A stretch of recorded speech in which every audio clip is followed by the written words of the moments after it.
You're in a conversation in English. You know the words. You've studied for years. But the moment it's your turn to speak, nothing. Your mind goes completely blank. And then you say something simple, something far below your actual level.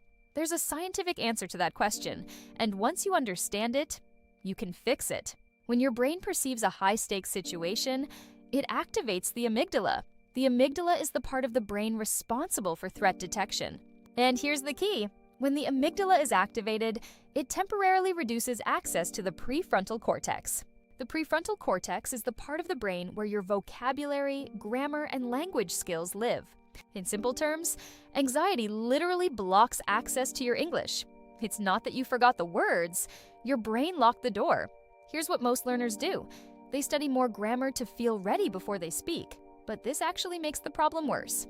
Because the more grammar rules you try to monitor while speaking, the more cognitive load your brain carries. The more likely the amygdala is to treat the situation as threatening. Fluency and accuracy are two different skills. And you cannot build fluency by studying accuracy. You can only build fluency by speaking, in conditions that feel safe enough for your brain to stay open. The first technique takes 3 seconds, and you can use it right before any speaking situation. Instead of thinking, I need to say this perfectly. Instead of thinking, I need to say this perfectly. Think, I just need to communicate one idea. That's it. One idea. Not a perfect sentence, not impressive grammar. Just one idea. This reframe signals to your amygdala that the situation is not a test. It's just communication. And your brain unlocks. Your brain freezes because it treats English as a high-stakes performance. To undo that, you need to create safe speaking experiences, where the stakes are zero.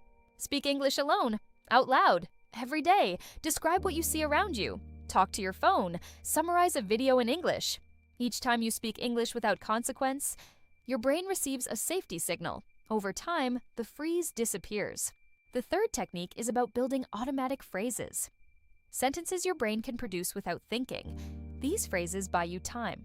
These phrases buy you time, and they send a signal to your brain that you are speaking, which reduces the threat response and lets the real words come through. All 3 of these techniques require safe speaking practice. That's exactly what Speakfloe is built for. Real conversations with instant feedback. Just you and the language, until your brain stops treating English as a threat and starts treating it as a tool. Link in the description. If this explained something you felt, hit like. One question, which of the 3 techniques will you try first? The reframe, the safety signal, or the automatic phrases? Comment below. Subscribe, because fluency is a psychology problem as much as a language one, and I'll keep teaching both.